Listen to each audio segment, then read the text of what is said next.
Welcome to the Rim Break Rodeo. We hope this video helps. You begin by aligning the replacement hook where the old one held tension. This matters because the waistband bears most force. Once positioned, hold fabric flat and push a pin through both layers to lock location. This prevents shifting. Thread a needle with a doubled polyester thread, strong and a bit flexible, and knot the end. Make a few small anchoring stitches into the waistband seam allowance.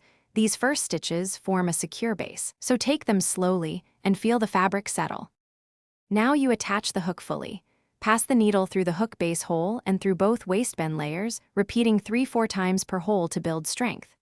Use a backstitch rhythm, one forward, one back, because it locks each stitch and resists pulling. That's why sewn hooks last longer. Keep stitches close and neat, making sure the hook sits flush and level. Once all holes are secured, tie off with 2 tight knots hidden in the seam, then trim the thread close to the knot. Finish by attaching the eye plate directly opposite the hook. Alignment matters. If misaligned, pants will pucker or fail.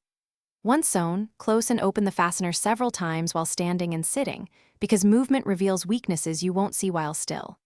If you notice gaping, fraying, or the hook pulling out, reopen the seam and add a tiny interfacing patch under the area, then restitch with heavier thread.